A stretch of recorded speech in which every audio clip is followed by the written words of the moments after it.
Hey everybody, welcome to Camel City Chat. I'm John McPherson, and I am here with Kingg Fareed. And I don't want to tell you all the nicknames I have for Kingg.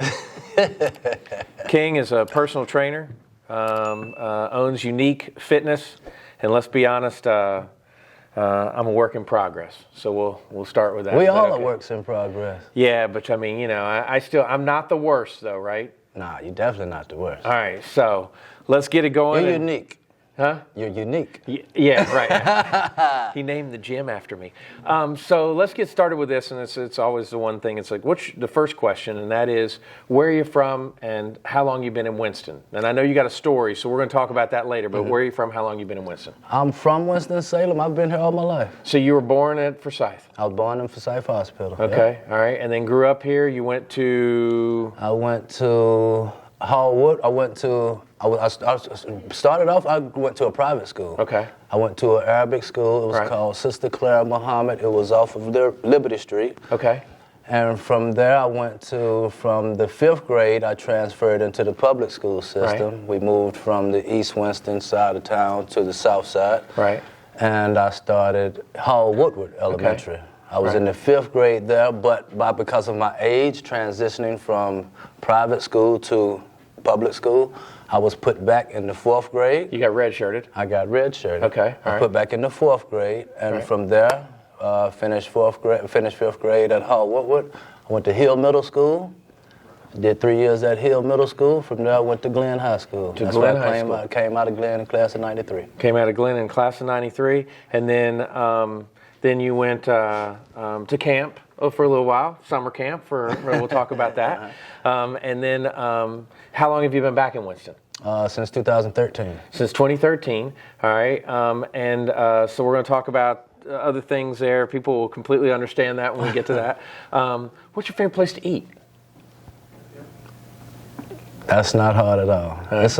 It's a black-owned business. Okay. Forsyth Seafood. Forsyth Seafood, right up there near Winston-Salem State. I got history with Forsyth Seafood. Okay. I've been eating that since I was a little boy. We got to go to lunch there. Well, let's do it. I was there yesterday. So Forsyth Seafood, isn't that where, didn't Dana Delaney eat there or something when she was in town? They were filming something or whatever. I remember it was like on the front cover of the Journal. I don't know. Everybody I know, I point in that direction. Right. Great place. Great place, man. Me being a pescatarian, that's my lick right there, man. All right. Bless you, by the way. I can't miss. Yeah, you like that? Bless you. Pescatarian sound like you're sneezing. And so, all right. So, Forsyth Seafood's your place. Mm-hmm. Okay. What's your favorite thing to get there? Filet flounder on wheat bread. All right. They know me, wheat bread. They have that wheat bread, right? And we're going, man. Instead of after this, I'm supposed to have a session. Why don't we just go get lunch instead? I'm in. You ain't gonna let me get out of my session. What are you talking about? You talking about Forsyth Seafood? Yeah. Okay. Anywhere else? I know your weakness. Yeah. Yes. All right. All right. And then what do you like to do? Because I know you got kids, and you have a double family in a sense. So you have older kids and younger kids. Yeah. So what do you like to do? I don't know. Just spend time with them. Spend time with my girlfriend. Spend time with my kids, and just relax. Watch sports. That's it. Any favorite team? Panthers. Do you not feel inspired? Yeah. Panthers. Panthers. Charlotte Hornets. Right. Wake Forest. Okay. Yeah, everything home team. All right. I'm homegrown. Okay. All right. Well. All right. Let's get into it. So summer camp. We talked about this. You had a aspiring business in high school, or right after high school that shaped and changed the way you are. So, I mean, do we go all the way back to high school, or is it before then, or what's going on? After high school, I never, you know what I'm saying, you had the crew of guys in school who went to college, and that wasn't, you know what I'm saying, the crowd I was in. Right. When I came out of high school, the streets was pulling me to it, and once school wasn't an issue anymore, it was me in the streets full time, and it was just me trying to just, you know what I'm saying, finding my way. Right. I grew up it was knee deep in the crack era, right. So I was deeply involved in that, and from '93 to '95, I did a small state sentence. Right. And from there, I came back to Winston. And from there I didn't. I was still, I was 17 years old to 19 years old. I never learned a lesson from that. That made me more, you know what I'm saying? That made me want to turn up even more, honestly. Mm-hmm. And from there, from the year 95 to 99, that's when I had my 2 older daughters. Mm-hmm. And it was just the streets from there, man. It was just the streets. From those years, 95 to 99, I was from the south side of Winston to the east side to the north side. I just wanted to be the drug dealer of the city. Right. And in 1999, I was, you know what I'm saying, arrested at Forsyth Seafood. Okay. And from there, it just, you know what I'm saying, from that moment on, from 1999, that's when I grew up. Right. So, I guess I want to ask you a couple of those things. There were no alternatives. I mean, we all had friends we hung around with, and all of a sudden, you're not doing the right thing, and then you're too far in. All of my friends were doing it as well. Right. We all we all did it. Right. Everybody I knew, everybody I associated with, we all were in the same thing. It was how we grew up. Right. It was what was happening. Mm-hmm. The females who we dated, they accepted it. Right. It was what was going on at that time. Mm-hmm. And so you're 20 years old at the time? 19, 20, 21, 22. Okay. And so what happened that day? You're sitting at Forsyth Seafood? No, I was coming from the east side of town. Okay. I was coming from over towards Cleveland Project area. Right. And a couple of days before that, I had outran them. I eluded them. Mm-hmm. And but it was like an elude situation where I didn't really know if they were behind me or what, but I got out of the way. You got a feeling.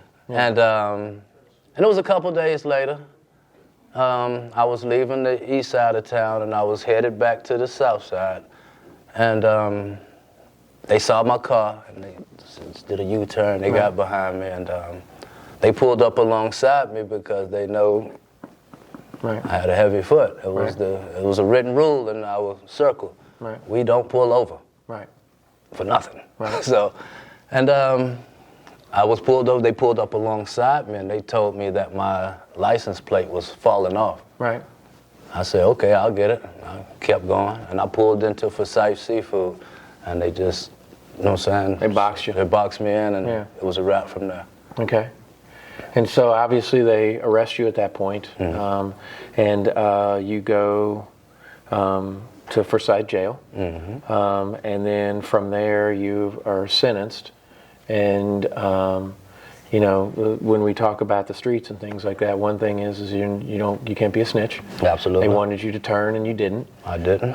And so because of that, again the not maturing yet. Mm-hmm. You got the book thrown at you. The drug amount that I was caught with, my sentence wasn't gonna be that much. It was something that I was willing to take across the chin. It was a 70-month sentence, 5 years, 10 months. I was willing to take that across the chin, but they wanted further information on other people, and I wasn't willing to do that. You know what I'm saying? I wasn't willing to sacrifice my morals or my standards, principles. Right. And for that, they filed an enhancement of for prior convictions, which they brought my criminal past into the play now. And they enhanced me. That's the 3-time stuff. Because I remember that when we had somebody break in at KNS News, they couldn't convict him for breaking and entering, even though he had cuts on his hands where he'd crawled in and done it. But they caught him for possession of stolen property. Absolutely. And then they brought out this is all his court things, and so because of that, so they can triple it? Absolutely. It's called a felon enhancement of prior conviction. Right. And that's what they did, and then my sentence went from 5 years, 10 months to 16 years. 16 years? Yes. And this wasn't North Carolina prison? This is federal prison? Federal, yeah. Okay.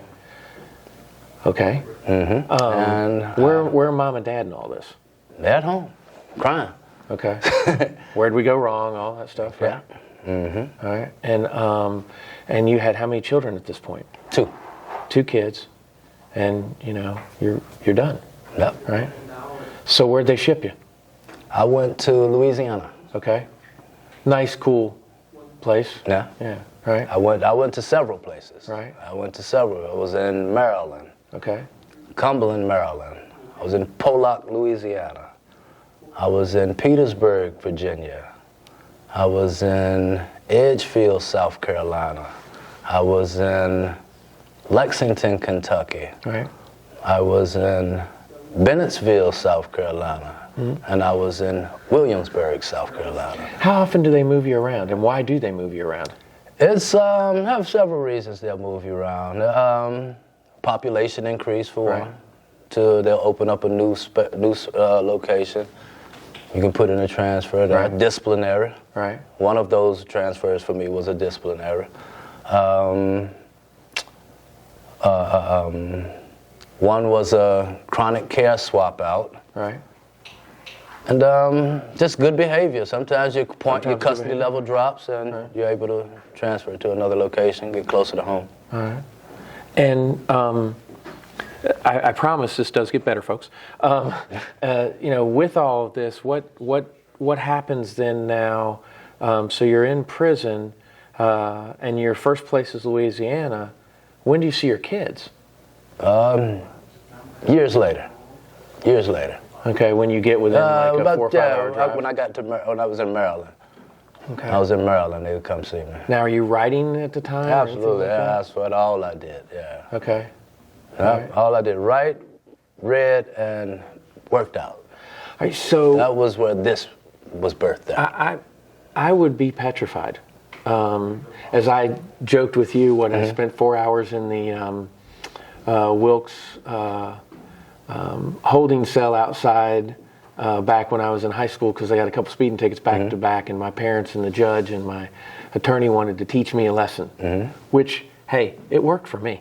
But what is that like? I mean, we've talked about, my friend Kathy Robertson works with the Davidson County, and I'm like, you're willing to speak and go back in and talk to those guys, but it's like, John, I want to make sure I'm coming out. I mean, tell me the experience when that. What is it like? It's something. It's just for me. When you're in that lifestyle, right? When you're, how we say it, 10 toes in it, right? You're willing to accept that, right? It's just what comes with it. But is it a whole nother world? I mean, is it almost like, when we're in school, we have to listen to the principal and the teachers and stuff like that. When you're in prison, you have to listen to the guards and the stuff. But then there's that whole other culture there of who is in charge of this or that, or hey, I used to call it. It's like adapting the mindset and the body of a chameleon. Right. If I'm here, I'm brown. Right. If I'm here, I'm black. Right. You know what I'm saying? You have to be able to adapt to your environments, and this. I guess for some individuals, it's just if you're a part of that culture, it comes natural to you. It just comes to you. It's just something you have to accept. Right. This is what it is for now. I was like, the day I got there, there's 2 days. The day you get there, and the day you're gonna be, released. And I had in my head the entire time. August 2nd, 2013, that door opens for me, and I'm never coming back. Right. So everything that happens in it, that's on me because I put myself here. My job is to survive and make it back. Once I get back, now I got to put my plan into action. And this was my blueprint. Right. They say Jim Carrey wrote himself $1 million check 10 years before when he decided he was going to become famous. And 10 years later, he cashed it. Muhammad Ali also said he was the greatest in the world before he even swung a punch. Huh? Yeah. It's amazing what the mind will do, and Absolutely, I really want to talk about you getting into that. But before we leave this subject, I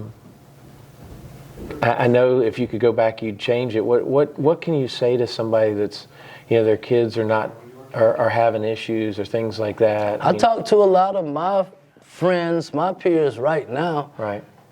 And a lot of the stuff that goes on in the shootings and drug there's a lot of going on in the gangs city in our town. and that didn't exist Right. then in the 90s. But like I tell them, we can talk, we can preach, because they did it to us. I was one of those ones. Right. They're gonna have to learn on their own. It's gonna have to feel the heat, feel the fire. Right. You're gonna have to feel the fire for yourself. Right. If it burns you, you know not to touch it again. Right. I was one of the ones, I got burnt 2-3 times. But that third time is, all right, now I'm tired of getting burnt. Right. And it's over. The fire's out. All right. Well, let's do this. Let's take a break. When we come back, I want to talk about what it was like to come back, and then I want to talk about. Well, I guess we need to go back in and talk about where this came from, because you had some famous friends inside, and stuff like that. But let's do that. We'll take a quick break. Okay. Absolutely. We'll be right back with more Camel City Chat. Welcome back, everybody. I'm here with King, and we've been talking about how we got into where we're sitting right now, but we're still a little short of that. I think I'd like to take everybody back, King, and talk about, so we're in, you're in your cell, and all of a sudden you've been working out, but then what happened? How did we get to here? How did we get here? So I want the initial concept and then get you out, and then we'll talk about what got you here physically, but mentally, what got us here? What got me here was, I was just, of course, you know what I'm saying, being inside, working out, they go hand in hand. It was just different for me. It was something that I really fell in love with. Right. And that was this guy. It was one particular influence. A guy named Mr. Pope. Right. He was from Baltimore. He was a military prisoner. Right. He was serving a 40-year sentence. Okay. For I think it was selling military arms, selling guns back in the hood or something like that. But this guy, man, he was one of the most beautiful brothers I'd ever seen, man. Right. It's just his aura, how he got up in the morning, he read, he cleaned up, he studied, he exercised, he ate clean, he was respected, he kept to himself. And I just used to watch him. I studied him. Right. Before I studied myself, I was just studying him because I was brand new, I was young. And you got to make a decision on going in the right place, too. Absolutely, yeah. And it was just, I wasn't gang, I've never been gang affiliated. Right. I stood on my own everywhere. And it's just, he was a man. Right. All the riffraff, all the foolishness that went on, it went on around him. Right. He didn't need to be the biggest, the baddest. He was the coolest. He was the one, and everybody respected him for being who he was. And I was there, at that time, I was still trying to, you know what I'm saying, trying to find my footing. I was young. I was running with the young kids inside. And once I transferred from there, because my points had dropped, once I got to that next institution, I don't know a lot of independent. They used to call me Little Carolina. I was in Maryland. And I made myself him. Right. Now I'm going to be that individual who's respected. I'm going to start reading everything. I'm studying everything. I'm exercising. Just, you know what I'm saying? I never really wanted to be a part of the politics that went on. I'm doing my own thing and just stay out of my way. Leave me alone, I'm going to leave you alone. Right. And that was my entire thing. And I fell in love with running. That became my thing. Okay. That was my first love, running. Every time the yard opened up, I would go out to the yard and I would run the track for hours. Right. And I would run so you wouldn't know if I was crying or sweating. Right. But I just fell in love with passion, and one day it was 2006. I was in Edgefield, South Carolina, and one of the staff members approached me. And he said, Fareed, let me talk to you for a second. I said, yes, sir. He said, you ever thought about getting certified doing what you do? Because you were just helping people out. Somebody say, hey, what do I need to do? I was the guy who, if you wanted the bedroom body, you wanted to be in shape, you wanted to look good for your wife, your girlfriend going home, go see him. All right. And he asked me, he was like, so do you ever consider that? And I never considered it, but he planted a seed then. Right. The seed was planted. And I took what he said with me. I took it, and from there I went to Edgefield to Bennettsville, South Carolina. Then I went to Louisiana, back to Louisiana. Right. That's when I was out in Louisiana, and they offered the course. Right. They offered the personal training course. It was $600. My family helped me helped me pay for the course, and I knew I didn't want to take that course unless I was really serious about it. You didn't want to waste anybody's money, right? And at this particular time, my little brother and I were roommates because I've been gone almost 10 years now, right. And he's in the federal system now. The cycle. Yep. And I would have him walk around with the manual, my notes, and you can just any, miny, mo, open up a page, read a paragraph. I'm going to recite the rest of that. Right. I remember I studied the entire book. I know how to work out. Right. I didn't know I didn't understand the human anatomy. Right. How the body works, the functions of the body, the organs in the body. Now, once I get that, I took the certification exam. I ended up, it was 13 of us. I scored highest. Right. Had the highest score. I had a 96.7. Right. The guy who instructed the class ended up leaving. Right. I ended up teaching the next 2 fitness training classes. Right. Now it's official now. Right. Now I'm certified. Now, what are you gonna name your gym when you get out? Right. This is where my thoughts are. Right. I'm not going to work for anyone. I've never had a full-time job in my life. I've never had a job where I've got benefits. Right. And so just coming to us, I was just, saying, I'm gonna open a gym. Right. What's gonna be the name of your gym once this is over? Right. And ideas popped up, bounced around the walls of my mind in that room. And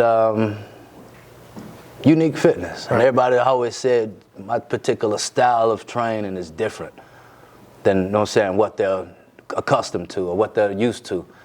And my last name, Fareed, is Arabic. Right. In Arabic, my last name means most precious, unique. Kind of fits. Yeah.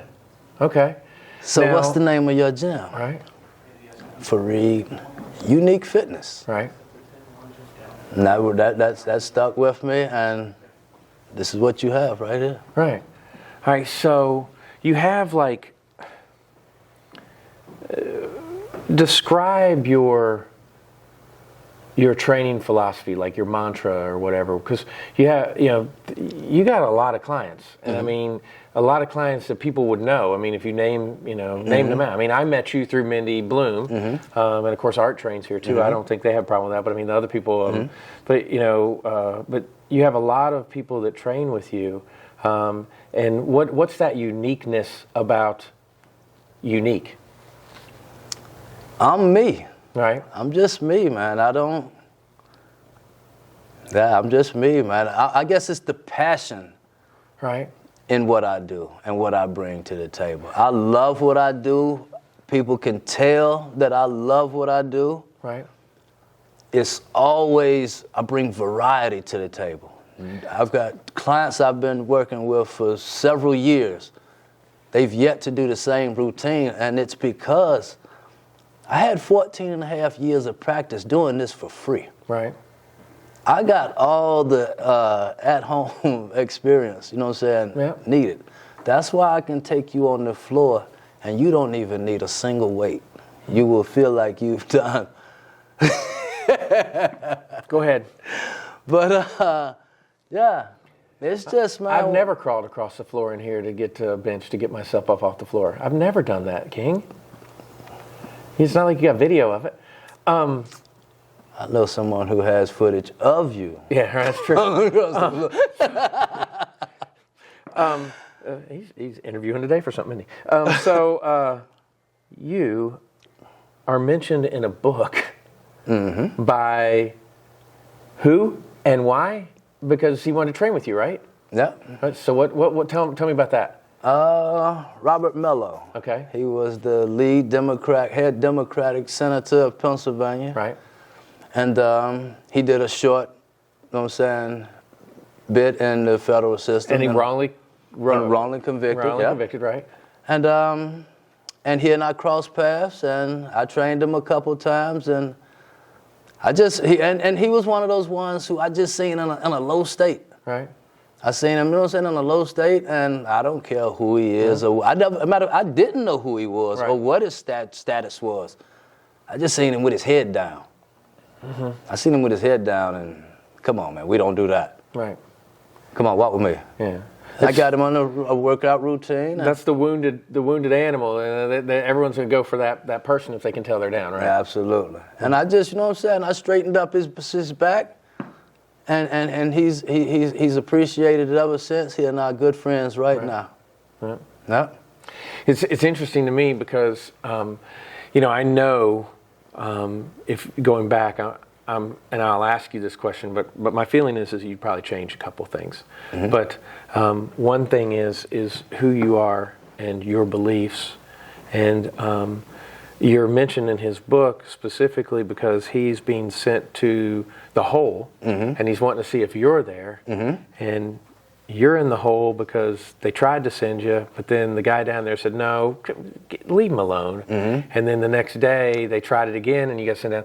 And it was all because someone who you will not name gave you a piece of gum because you were worried your breath was going to stink when your family was there. And so they wanted to do something against whoever was there as a visitor. They wanted me to let them know where I had gotten it from. Right. And of course, Again. back to the drawing board. Yeah. So to find that out, you'd have to cut me open and see if it's, you know what I'm saying, see if that information is inside of me. But getting it out of my mouth, it's not going to happen. Well, let's take one more break, and then I want to talk a little bit more about what makes, let's talk about Unique Fitness, what makes this place unique, and some of maybe your training styles and things like that, because I know you've tried to dodge that question. You're now going to answer it. So we'll be right back with more Camel City Chat. All right. Welcome back to Camel City Chat. I'm John McPherson, and I'm here with this guy that I train, as you all can tell, every week. That didn't work, did it? It's coming, man. Give it a while. So, Trust the process. So after this, this interview may go even longer. After this, I'm actually training. Scoot over this way towards me a little bit. But after this, I'm actually training, so this may go super long. All right. Okay, because I want to go as long as we can so that I don't have to kill time, train. huh? Yeah. Okay, absolutely. I understand. Yeah, but no, when you and I met, we met. It was you actually Brought my family to the character breakfast. Character breakfast, and I think we're a sponsor or something there too, or had a table, and I was there and we met, and we were introduced by Mindy Bloom, and my biggest complaint to you is whenever you meet a trainer, I think you guys have like this subculture where you laugh about how you beat the crap out of somebody, and I'm like I want to be encouraged to come back, and you're like, oh, I'm only going to assess you. Well, the assessment you did on me, for most people, would probably not be a big deal, but for me, it did hurt. And, it hurt because I was exercising areas I hadn't exercised. So Tearing up muscle tissue fibers. Yeah, right. Yeah, we tore them up, too. Yeah, no, thanks. You don't have to remind me. But then since then I've come back and, we're doing stuff, and sometimes it's just, we're not even, as you say, picking up a weight. It's coordination, it's different things like that. So I told you I'm going to get the answer to this, and you are unique. You don't come in and today's leg day, today's ab day, whatever. Well, give me some of this, the secret sauce that without giving away it all. But what is your mentality? it seems that your age group of who you train is a certain age group and different things like that too. I mean, you're more middle age or what? Or? My style of training, it's just anyone. Right. You know, I can train the kid, the sport specific athlete, or the housewife, or the sports. You know what I'm saying? The football player, the athlete. It's just, I know once I do my assessment and you tell me what your particular goals and focus are, I pretty much know from there. Once I assess you and you tell me what your goals are, as long as you aren't, you know what I'm saying, I want to compete for Mr. America and a thing. Well, yeah, that was kind of rough when you told me it wasn't going to happen. But, you know, it's instincts to me. Right. I call myself I call myself the Jay-Z of fitness. The Jay-Z of fitness. Jay-Z doesn't write a rhyme. What's your stash house? See. So when we talk about this place, all right. So let's get us there. So you were doing temporary odd jobs after jail, after prison. I was working in factories, unloading trucks and do something. And then you notice that we're going to have a gym opening up on Stratford, right? Stratford Road, LA Fitness. Right. So you walk in there and you get a job. They pretty much hired me on the spot. Now, is that a job so you're part-time working there? I was training through that. I wasn't a full-time employee. It was a part-time. So did they pay you or did the individuals pay you? They paid me. Okay, all right. So you actually had a job. Yeah, I had wasn't a job, full-time. yeah. Right. All right. So you're working there, and then I met people there and stuff like that. Yeah. They're training behind us now. But we're still not to where we are now. So what happened next? LA Fitness was getting my foot in the door, because immediately upon my release, I had some business cards made. I had some business cards made. And I was just passing out business cards. Now, keep in mind, I left the street. I left this city in '99 on Winston-Salem's Violence Crimes Task Force, top of the list. Right. You can look that up. I was at the top of the list. Now it's time for me that's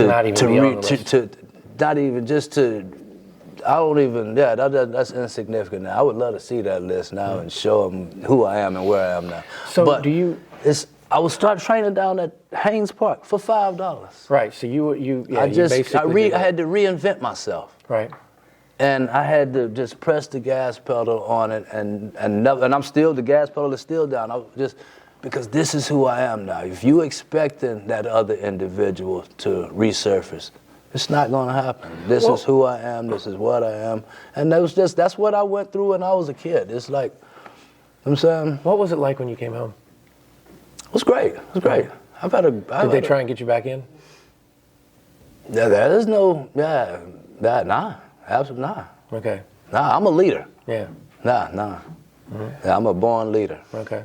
Yeah, if I say this is what it is, this is what it is. And so you're training people, no $5 or whatever. You end up in Jonestown Road. I have a gym there. I was training. I started out when I left LA Fitness. Right. I started in 2015 at LA Fitness. 2019, my clientele outside of LA Fitness was really growing. And I was, and it was my clientele at LA Fitness pretty much telling me, we're tired of dealing with this corporate building. America, Right. We're here for you. Right. You create another vessel. I'd rather give you the money I'm paying them each month. And it was that attitude towards, you know what I'm saying, LA Fitness. And I was like, that relationship was with me, not this building. Right. All LA Fitness is a building. You create another building, we're following you. Okay.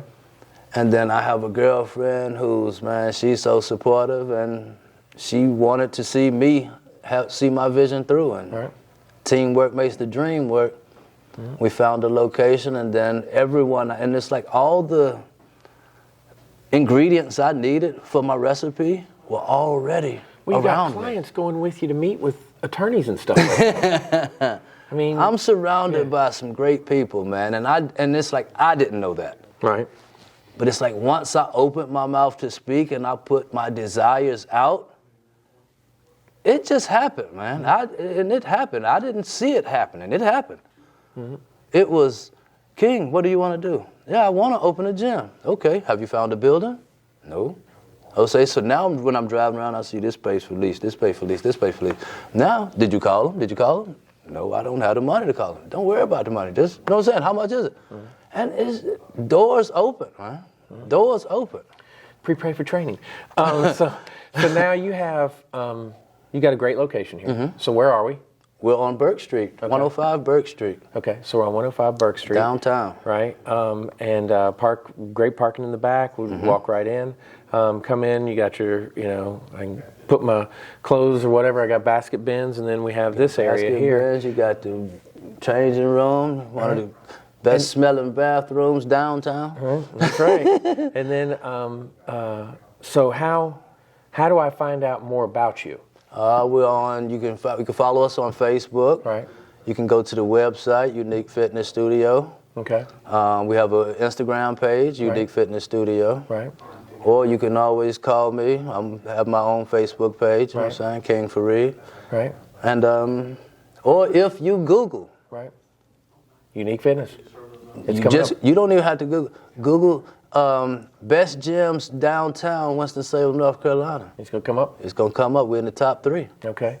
And so now, is this a gym I get a membership to? No, it's not it's a personal training studio. Right, yeah. By appointment only. Okay.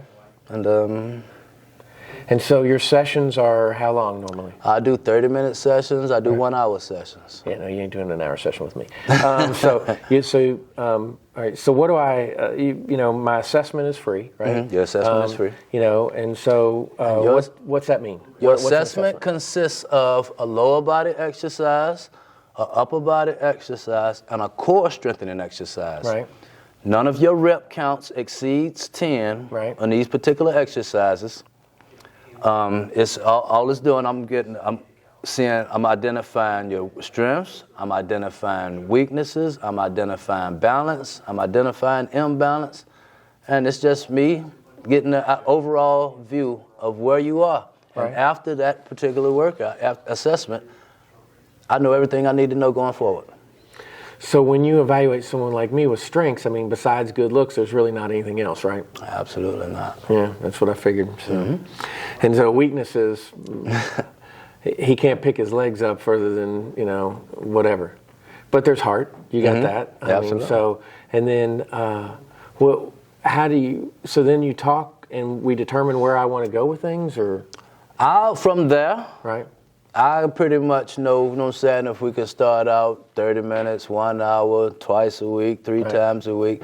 I encourage all of my clients to train with me at least twice a week. Right. And I encourage them also, outside of the days you're with me, to be getting out, doing something. Physical. Yeah, do something. Walk out of Tanglewood. Absolutely. Get out, burn some calories, expend energy. Get out and do something. Don't just put it all on those 2 days that you train with me. But no, I like putting them on those 2 days. That's really my thing. So now, do you, what are some things where are some places around here that you like to get out? And we talked about that earlier, but now spend time with your family was your main thing. But where are some things that you like recommend people to go out and get a little active? Like Haynes Park has a great track down here. Right. Tanglewood, like you said. I like to go up to Salem Lake. Okay. And go hit Salem Lake Trail on the weekends, especially like a Sunday afternoon. Go out, ride 7 miles. Absolutely. Right. I saw your bike out there. Mm-hmm. I get out and ride my bike. I got the basket over there. I put my smaller ones in the basket. Right. We ride through town. Mm-hmm. Just getting out in the downtown. And Winston-Salem it's grown a lot, man. So that's my next question. Yeah. So you've been here through when nobody went downtown Winston. Absolutely. When you got out of the car, this is how. When you got out of the car and you could look down and see a tobacco leaf on the street, right. Or when you got home, and you smelling your clothes and tobacco scent in your clothes. Right. So Do you like what we've done? I love it. All right. What do you want to see? Anything you want to see? Nah, just keep it going. Yeah, just keep it going, man. Keep it going. I love it, man. The condos, the rooftops, it's beautiful. Innovation quarters down there. How do we prevent kids from doing what you had to experience?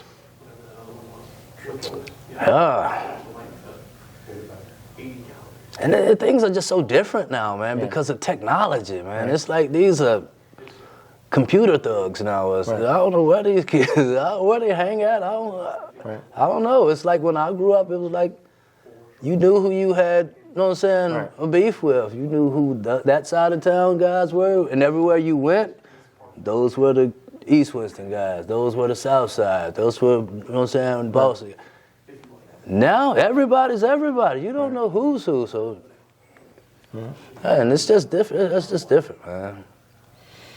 There's gangs here now. I've never seen a gang here before. So and they've been here for a while. Yeah. All right. So I told you I was going to ask you this. You've had an interesting life. Yes. You know, you have how many children now? 6. You have 6 kids, and you've seen the highs and the lows. Absolutely. What does King want to be remembered for? And it doesn't have to be at demise. It's when you retire from gym ownership, your chain of 100 gyms. Let me know if I'm in on that. But you know, what do you want to be remembered for? What are things that you that mean something to you?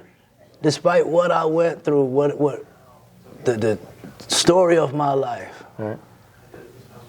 I came out I came out smiling. Right. I came out smiling, man. I survived. Right. Yeah. Okay. No matter what rock or stone was thrown at me, I took it and I made. My dad told me. He said any man could play a good hand good, but it's how you could play a bad hand that speaks volume as to who you really are. I've taken the bad hand I was dealt, and I played it, and I played it out, and that's it.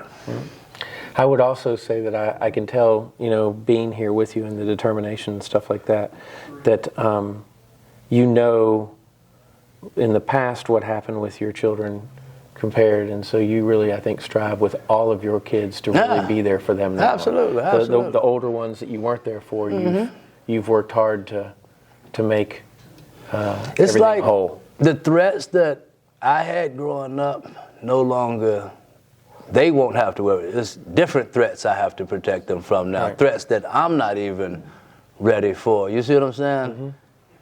It's like computer threats, or threats that through the internet, or threats through what they view, and threats to what they see, or being threats to what they're exposed to. Those are the threats. Now, as far as the influences in the streets, threats that I don't feel like that exists. Right. Well, I know it exists, but I'm not as concerned about that anymore. Right. As I was. You know what I'm saying? Yeah, it is scary. Yeah. I mean, you know, you have kids in playgrounds that are picking up, touching fentanyl. And I mean, and you know, that's a part of the game. I'm totally, you know what I'm saying, naive too. I know. Right. Yeah, I'm so detached now from that lifestyle. You know what I'm saying? So, like, as far as I wouldn't know where to go begin to find it. Keep it that way, okay? You know what I'm saying? Yeah, absolutely. All right. So we can find you online. Absolutely. Yes, where, sir. Your numbers and stuff are out there. Reach out. You've got, you know, good plans. You know, the one I did was one where I pay for, I think it was 12 visits, and we spread them over a 6-week period to kind of do that. But why should someone come here? Why should someone come here? Good question. Yeah. If you want a different experience outside of the routine, you want to just switch it up. You want to have for a fun, tough workout. Right. Come see me. Okay. Come see me. Okay. It's called getting your butt kicked with a smile. You come here, I promise you'll definitely be back. I know you're ready to serve me pain for lunch today. You got it to come. There are no planks today, are there? Nah, no planks. Oh, good. No so planks. It's going to be a good day. Folks, check out King and Unique Fitness. Don't forget to check out also Smitty's Notes. Jeff Smith, thanks for helping us out and putting our information out there. We will be back next week with more Camel City Chat. Appreciate you sharing your day with us today. Thank you very much. Thanks, buddy.